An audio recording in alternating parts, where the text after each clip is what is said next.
And this show's also had a huge success in America as well. I mean, what is a very English story and scandal has played very nicely over there. We're the #2 show on Amazon, apparently, but everything's so clouded in secrecy. Yeah. But we've been told that after Goliath, which is one of their own shows, which is lovely. Tax dodgers. Ah. No, sorry. So the algorithm, the secret algorithms have revealed it to be. Amazon. Oh. What are you talking about? You sell your soul in this job. What are you talking about? Why do you think the story about corruption at the heart of power has played so well in America? Funny that. But they've lapped it up. I mean, I suppose, I suspect that Americans think that this is how we live all the time. There's kind of, there's sort of old cars puttering around the countryside and lots of sort of saucy Vaseline sex. God, I hope we've not lost that. I really do. Tax dodge notwithstanding, allegedly, what was it like to work with them as partners? Did you find them a good partnership? They were lovely. They kind of left us to it as well. Everyone kind of left us alone. I think because everyone's slightly scared of Stephen and Russell, that they just said get on with it, which was great. Look at him, very benign. Stephen, would you describe yourself as frightening? No, I'm hands-on. Very hands-on. Is hands-on a good thing or a bad thing? Well, no, I meant it. Well, no, I mean, it can be a very bad thing, Stephen, but I'm not implying that. I'm not implying that. What I meant to say was when you said to Ben, you're playing that character, I'll see you in 3 days' time, I meant it slightly ironically, and that actually there's a degree of laissez-faire in what you do. I don't think that's a bad thing at all. Well, he's quite good in the film, isn't he? He's extremely good in the film. What's the problem? No problem. So the first time I worked with Stephen on Florence Foster Jenkins, I was terrified, and I always assumed, Stephen Frears would be very much, detailed notes and agonising about character and plot and everything. So, oh Christ! And we organised to have a cup of tea, and I went along with 20 really interesting questions about the script and the character, and to each one, Stephen said, "I don't know, no idea." But then you were very good. I don't quite know what crime I've committed. So I sound like the policeman at Hillsborough. So is that your MO then? You pick people who are very good and then you just get out of the way? I pick people who are right for the part. And how involved were you in the casting? I mean, we've 100%. So you picked Hugh. You thought, right, he's the guy. Well, I did actually, didn't I? I think historically I did. By that I mean I said, oh, I think Hugh's a good idea. Something as inspired as that. And what Stephen, you have to understand, is I would describe him as an idiot savant.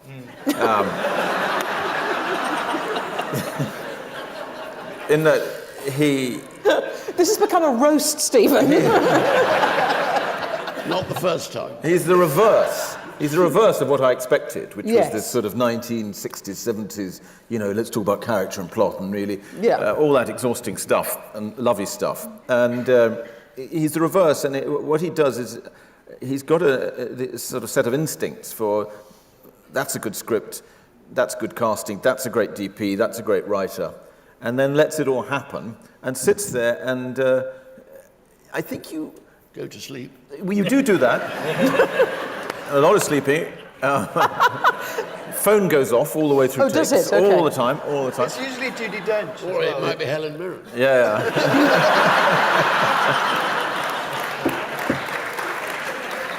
So you sort of butt dialing Helen Mirren in the middle of the shooting. More or less. But he takes the call. Oh, that's so rude. Well, Helen might be more So interesting rude. than you. It's like Russian roulette. Like, we're just about to start a take and Stephen will be finishing a text, sends, and then we go for action. And so all the way through the take, and there were some long scenes, you're just hoping that there's not going to be a reply. And That a grandee of British theatre doesn't text back. So how do you answer that, Stephen? I feel you should have the right to reply. Answer what?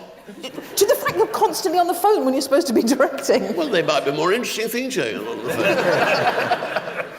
That's savage. Hugh was giving his all. No, he can be savage. There was a scene in Florence Foster Jenkins which we were, it was time to shoot it, and we went in to do the line-up in the afternoon, and frankly, it was marvellous. And Stephen's reaction, and he was having a very bad day, was very, very boring, let's cut it. And you can get that sometimes. I'm just not interested, let's cut it, let's cut the whole scene. And I remember having to fight very hard for that one. But you know, and did you win? Most of the time, he just needs feeding. If you give him a bun, he's all right. I don't know what. I don't know. I don't hear any complaints. I don't think anyone is complaining. I'm not sure if the festival app is working. Do we have a definitive yes or no on that? Is it working? I was trying to see the screen. Somebody has said here that they have their 10-year-old and 7-year-old next-door neighbours' boys had guinea pigs called Jeremy and Norman. That's come in.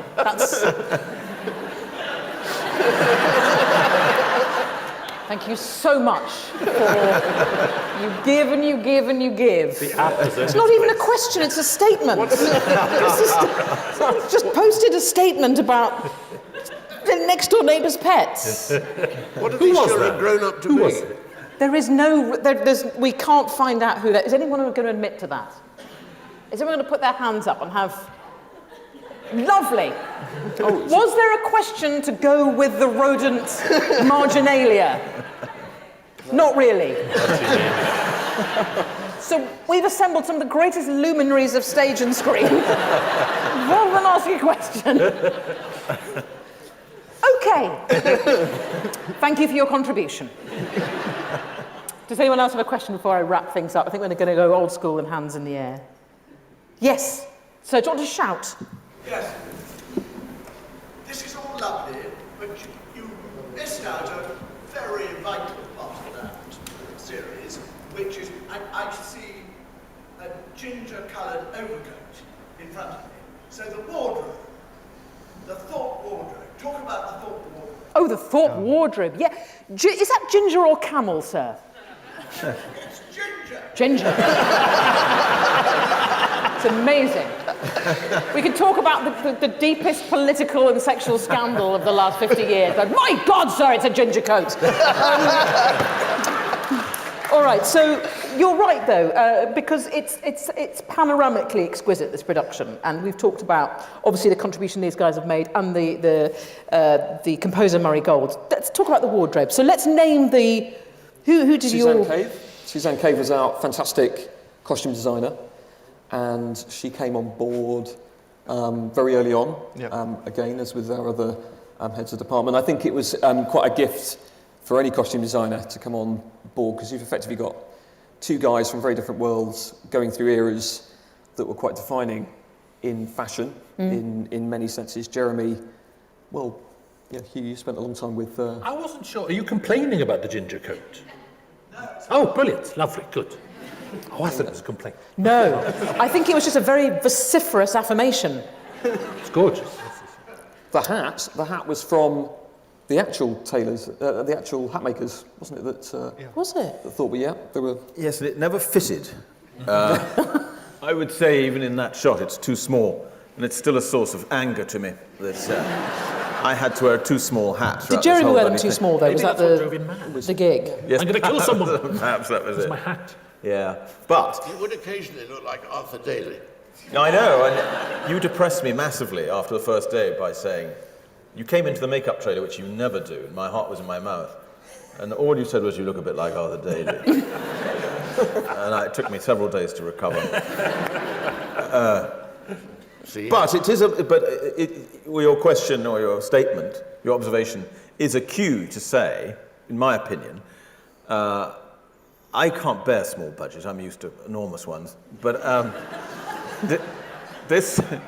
what they did, what was done on this show with really a very modest budget, particularly next to something like The Crown, I mean, fractional of that budget, is quite amazing. You know, Suzanne Cave with the costumes, Daniel Phillips with the makeup, who frankly is 99% of my performance, is what he did to my face. And the DP, Danny Cohen, and the operator, Ian, what is Ian's second name? Mackay, Hugh. Mackay. Brilliant, because they sometimes, out of necessity, they have to shoot in funny ways because there's very little set, because we couldn't afford much set. And anyway, I, having not done telly for a very long time, was amazed at how brilliant it all looks and how what a world was created out of from a shoestring. I am duty-bound to say to any drama makers out there, that was a big budget. Is it? Yes. It's quite big.